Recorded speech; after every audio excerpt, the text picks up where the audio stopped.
Oh, mate, how you going? Look, she's Tony. Oh, the rough nugget, aren't you? Oh, look, there's its old fan belt. Looking good. Oh, don't mind if I do, Tony. Oh, you don't smell much. So, mate, like, yeah, I've got quite a few nuggets, huh? It's kind of, I've been pretty keen on kind of like a new car. Like, it doesn't have to be new, but like, you know, just no poo marks in it, and you just hop in and go like kind of thing. And like, you know, I bet you're going like, well, isn't that like what the frog was for, mate? And you know, I love the frog. That's too much zoom, iPhone. Actual, mate, she's a slamming little car. It's actually awesome, but it doesn't tickle my petrol head side, you know what I mean? Because like, in terms of a reliable car, mate, like I got Bruce, like, you know, it's good. It's mainly because my ute exploded and that one was for sale at the same time, and it happens to be an Aussie collectible sold to me at regular car money. That's why I got it. That's a work car though. That honestly does work when like the van blows up or the van's leaking. The donkey van's not good, guys. Tony, you stink. Now, like, mate, when I say like new car, it's more like new car budget. And what I'm using as my budget, like my line in the sand, is the cost of a base model Toyota Camry, mate. 2.5 litre hybrid. That is what I'm aiming for. But you know, I don't do things that way. Top Gear have done a video about it where it's like for the cost of a brand new, small, cheap car, you could get an amazing used one if you're up for risking something going wrong and it being impossible to fix. I mean, that's the trade-off. Like, mate, I'm a car enthusiast, dang it. Like, I gotta roll that dice. Like, the Leaf is already like a nice, boring, reliable thing, and I wanted something special made at, like, that runs on petrol, something that's a little bit collectible. All my cars have something about them that I enjoy about cars' development history and stuff. And mate, it popped up for sale at a used car lot near me. I had to, I mean, let me show you. Let me show you. Boom! Da, da, da, da, da, da, da, da. Boom, boom, boom. Whoo! Look at this, mate. She's a stinking limousine. This is a car that turned up on Top Gear, and as a kid, I just went, holy wow. Holy wow. Like the monstrous AMG versions of this, like that big heavy beast. I mean, just look at it. It looks as heavy as it is, smashing around the track. I think these are gorgeous. I absolutely adore these. And like, how many prototype cars look nothing like the actual release one? It's actually why I don't like prototype cars. It's easy to make a prototype. It's hard to get something over the speed bumps at KFC. But honestly, the prototype looks exactly like the thing. I mean, I think, you know, they didn't do a glass roof. They didn't do a couple of things. But this is one of the rare instances where they actually made it. I actually love the back of these. Yes, it's got AU Falcon about it because the AU Falcon came out in the 90s. It's basically got an Australian arse. This is the world's first four-door coupe, right? I mean, it's morphed into my least favorite kind of cars, which is what I like to call the stilted sedans. It's like a sedan on stilts, so you have like all the weight and like lack of performance of a giant SUV Lambo, but then the lack of space and storage of a sedan. Something this beautiful spawned those cars, and I love it because it's so swoopy and swish, but then it's got these hard edges and these fake AMG wheels. They're fake. This is the main reason why I wanted this. It's black with tan interior. It's a black Mercedes with a tan interior. That's the combo, mate. I basically wanted to buy this as soon, just for those reasons, and another reason which we'll get to. This thing has full air ride suspension. Like if I unlock it, put the key in the gear, like the seat and wheel automatically adjust. There it goes. Is it? It rises up. See, look, now it's sitting up more. Like, it's adjustable, and my gosh, is it comfortable. Even on these ridiculous 20-inch wheels with these stupid painted on cheap tires. That's not my favorite bit. You know, like, you're done, you take your thing out, right? You lock it. I don't know if you heard that, but it goes... And like pulling into the garage with this, and like the wheel and the seat get out of your way, and you hop out, you lock it, and it goes and settles. It's like a rocket ship. It's so stinking neato. This has features I've never seen before. Mate, because all my cars are nuggets. Like the mirrors. Oh, no! Well, the mirrors automatically dim themselves. So if there's lights in it or some nugget lord peeking in, it dims it for you, which is amazing. Beautiful dashboard. The clock doesn't set properly. I think I know why, though. Wait. It's talk money out. So like, mate, she's from 2006, and no matter how nice a car was, I mean, it's like the equivalent, I think it was like $250,000 this could set you back in the day. It's still an old car. I mean, it's got 180,000 Ks on it, which is not bad. I got this for 20 grand. And my goal was to have it completely looked at, take it to a specialist, have them look over it. I mean, because it's nice and straight looking, it's all there, you know, as far as I knew. And as long as the final price came in under a Camry, I'd be happy for like a main reason, and it's hiding under the bonnet. How cool are pillarless doors? This has a 5.5 litre V8 in it with like a 7-speed gearbox. This is some serious kit, mate. This thing does not mess around. In the States, this would be called a 550, but for some reason, it's still called a 500 here in Australia because the first gens of these had a 5 litre, that's 500, you know, 5.5 with 550, but it doesn't. That's the reason why, but I'm telling you, that's a 5.5. This one says 500, and that's the way it's meant to be. This thing has nearly 400 horse and redonk levels of torque. Well, mate, according to 0 to 60 times.com, this guy could get the 0 to 60 or highway speeds in 4.6 seconds. That is stinky quick. I mean, just to give some perspective, mate, like a 2010 Aston Martin DB9, well, that's apparently 4.7. It's the same speed as a 2011 Chevy Camaro SS. It's the same acceleration as an 04 NSX, as a luxury limousine. It's the same as a HSV Holden Maloo. And mate, a 92 Dodge Viper is 4.5. It's not far away off of an old 90s V10. It's a stinking rocket ship. It's this beautiful looking car that drives beautifully, that you put your foot in and boom, and she's gone. Proper V8 muscle car power. Mate, she just bags up the rear wheels all the stinking time. Wow, what a dream come true story where everything's worked out and someone, you know, got their dream car they've looked at for years and now it's theirs and everything's fine. Well, when I got this thing from the used car salesman, I knew straight away I had to get it in the hands of a specialist who knew what they were doing with this, and so to make sure I don't break or ruin anything, because typically this came with no books or documentation, no service history, nada zilch. See, to anyone else that'd be a red flag. But it's black rattan interior. It's a V8 with black rattan interior. It's the updated 5.5 litre V8 with nearly 400 horsepower. I can't even talk, so I'm so excited about it being black rattan interior. It's how it's meant to be. Well, I actually booked it in with Mercedes. I didn't want to set this car onto James, and James flat out told me he didn't want to deal with it. He actually works professionally with modern European cars. He's like, don't you dare. I don't want to do it. And I respect that. So I tried to book it in with Mercedes themselves. This is worth it. This is a CLS. This is like right at the top of their league at the time, just under the S-Class. And I think it's a historic car. First of the four-door coupes, the performance, the looks, it's just an everything kind of car if you don't care about fuel economy. Well, I heard Mercedes were a bit rough on the service department, and holy stink, like they messed up the booking time.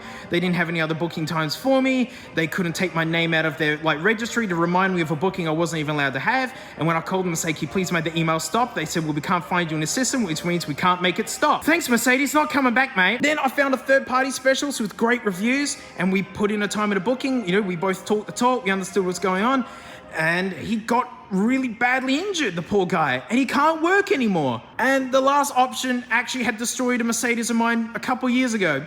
It was an old S-Class from the 80s, green sedan. Some fans of mine might remember it from years ago. And yeah, they destroyed it. And yeah, I'm not going back to them.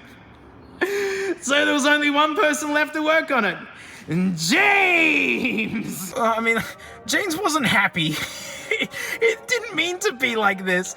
But like, you know, I went on holiday for a few weeks a while ago. You know, I went to Canada, and that's when I asked, you know, hired James to work on this Merc for me so that when I come back, I'd have this car. I was so excited for this car, like so excited. Look, you can see how committed I was. Look at this head unit. Like, this is full wireless Apple CarPlay. You just sit down and it boinks on. I was going to send it to a proper place. I have cameras installed and really retro mod this car to update it, to make it really hang out against new cars. Well, the used car salesman that sold me this one was like, nah, mate, this one's great. Yeah, I mean, a few little things here and there, little whatever, but mate, come on, she's got a few years on it. Nah, she's a great car, as old used car salesmen say. Well, when James got to it, ball joints absolutely knackered, weird suspension damage on the back, because apparently, James has seen the telltale signs that this was clearly on a forklift at some point, like just picked up. Because when I did ask the used car salesman, like, hey, who dumped their limousine? Like, you know, what happened? It said it was repossessed. So this poor guy has history. It's always had like a bit of a damp, musty smell.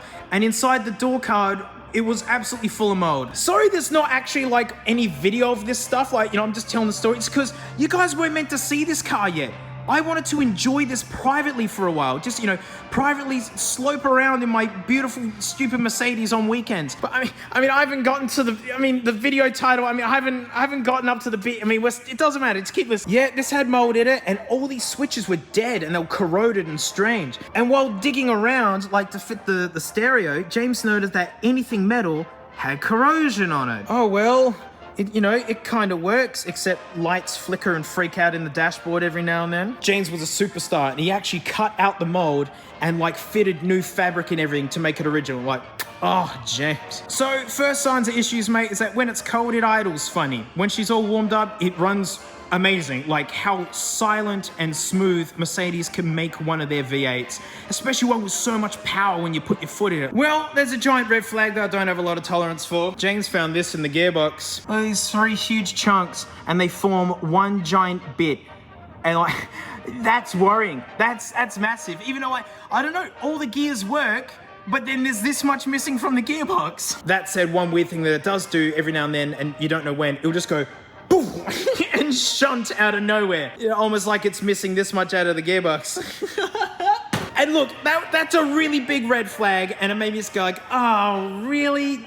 But then one thing happened that sealed this car's fate when it was like, I've been had, this isn't a new car substitute, this is a bona fide nugget. Like when it was like chronically running without mold in it, and it was doing okay, the gearbox issues weren't revealing themselves yet, I thought I'd celebrate by taking it through the car wash. That said, I do remember when it rained and there was a little bit of water on the seats, just little dabs, and you could see around here was a little bit wet, but not heaps. And so actually part of the car wash was number one, to clean the car, because when this thing's cleaned, it's stunning. But 2, to see where the water was coming in. We did suspect the sunroof, you know, that's a bit sus, especially since the interior doesn't go back anymore because there were plastic clips missing, which caused it to flap backwards and forwards while driving. But no, all of its draining channels work. Like, yeah, that's not the culprit. So, I mean, surely the car wash was gonna find the issue.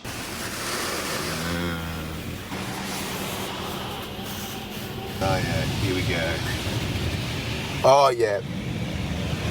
Yeah. Oh my gosh.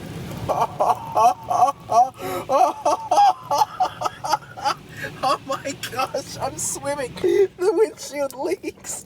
Oh my god, I'm scared. This car is ruined.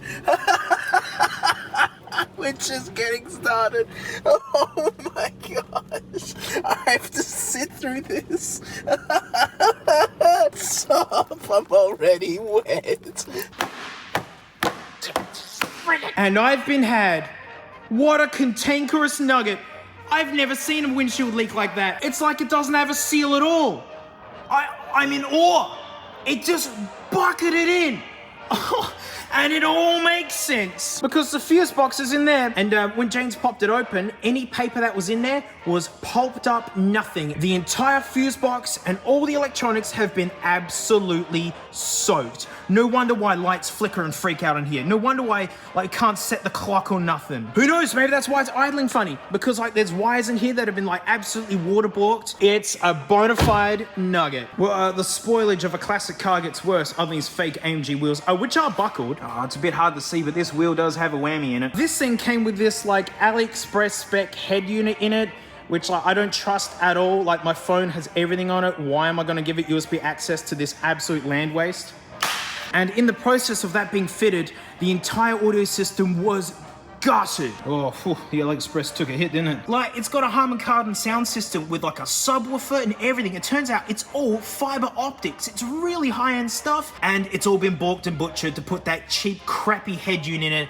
And now none of the like fiber optics is left in there. The subwoofer amp's missing. That's a cool head unit, but it needs all starting from scratch. It's been spoiled. This poor car's been spoiled. Oi, like it's got an electronic dingus key, but it transfers into a boot key, which doesn't unlock this boot, which means it's got a different boot on it.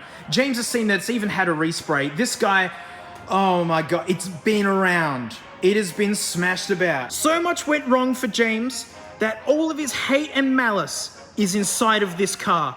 I've never seen James hate a car as much as this one. And all of my hopes and dreams and excitement for having an amazing rocket ship car that's EV fast, just hold out a little bit longer before the EVs wipe us out and have something that's both classic but hangs out with modern new cars because it was so advanced for its time. Oh my gosh, like maybe this car was red at some point, but it turned black with just how much hate and malice and disappointment is in every panel. But there's good news! Welcome to the Nugget crew, mate. Welcome, mate. You're gonna like it here. And since she's a nugget on the Nugget channel, mate, that means we gotta do something. It's gotta have a go on the leaderboard. Yep, Jeffy's standing by as well. What is the leaderboard? Well, mate, I've got a 70-kilometer route. It's got the city, it's got the freeway. You've got to go up like a big stinking hill at like highway speeds and stuff. And mate, how little fuel can the car use? I mean, I'm properly hypermiling. It's misery. Like, this is hard to do. It sucks. No aircon, nothing. I mean, like, Donkey Van's down here because it doesn't really count. You know, the Donkey Van was sick. It was recovering from surgery. But there's my 5-liter V8 Jeffy Falcon, and that idiot used 10.7 liters per 100 Ks. Yeah, not good. Worse than a gigantic van with 2 people in it driving however they want. So like naturally made a near 2-ton, 5.5-liter V8 limousine loaded with features and leather and everything else is not going to place very good on the fuel economy board. But I'm wondering, like, these are really close in size. So those Falcons are big, mate. 5-liter V8, old school 90s, 5.5-liter from the mid-thousands. Like, who's gonna use more fuel? But there's one thing I'm rooting for, mate, is on the hill, like how little revs does it use up the hill on highway speeds? Jeff is the king, 1800 RPM, which is stunning. Like just going up the hill with no revs at all. This has 7 gears and more engine. Like, you better stinking win. Oh, nicest nugget I've ever driven. Hypermiling is go. All right. It's fun because it actually takes off in 2nd gear. By far though, this is the most comfortable car out of my Nugget fleet. Holy stinking dingus, mate, with this like proper self-adjusting air ride suspension. This is nice. Easy does it, you 2-ton thing. That's it. 5.5 liters, just sip, sip, sip, sip, sip. Come on, we gotta beat the Jeffster.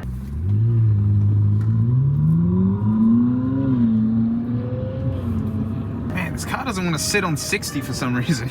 It keeps sitting a little bit under. Some cars just be geared that way. It's very frustrating. All right, mate, we're getting into the higher speeds now. This is when the big car does the big car thing. All right, kiss her up to 80. Yeah, we're using no revs at all, and the speed's just climbing.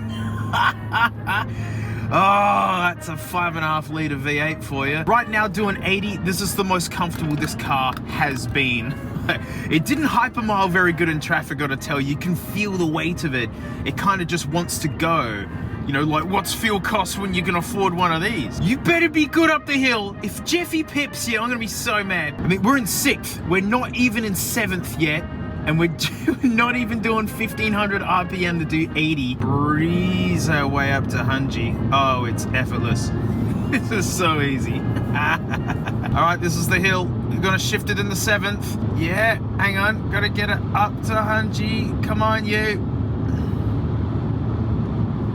That's 100. 1600 RPM. Whoa, the big V8s are stinking it out big time. And it accelerates up the hill still. So that's like a comfortable 1600 RPM. Oh, mate, that's the highway section done. I know that editing just makes it kind of boink along, but I think I've been on the road for like 45 minutes or something so far. This takes a while. But that was lovely. Like cruising in a Mercedes CLS would be. Beach is actually beautiful today. Like, it's beautiful and warm today. It's like 25 something degrees. This is beach weather, and it's actually a Sunday. Alrighty, mate, we're gonna head back to the warehouse after I figure out how much fuel this giant land boat's used, and like, you know, I'll meet you there. Mate, right out the gates, step aside Jeff, 1600 RPM up the hill. That is so lazy. What? And the best bit, you can still put pedal in it and it was like accelerate. It will push you into the seat and it won't even kick back. That was amazing. Before revealing the results of the fuel test, I do actually have one of these race logics, which is like, you know, the proper way to test 0 to 100 times and things. You know, I want to know like the performance difference. Like, what can I actually get out of these? In my area, it's actually really hard to find an area to do like 0 to 60, 0 to 100 tests. You know, public roads aren't toys. Big freeways can be like full of trucks and things with hard shoulders you want to pull over on. But I did make a big trip out with the race logic to see what I can get. This guy with wheel spin and bogged down with like the traction control and whatnot and a dusty road, I managed 5.8. This has really, really cheap, crappy tires on it as well. So I'm sure good tires, clean road, and a space where I can just really have like a few good goes. I'm sure I can dip into the 4s, but like 5.8 with wheel spin's not bad. Jeff, I did Jeff too. Jeff just wanted to spin its one wheel all day because his LSD is screwed. Jeff was 8.3. That's not fast at all. That... Yeah, it's like pedestrian V6 kind of performance. But I mean, the problem is though that Jeffy sounds so much better than like this guy.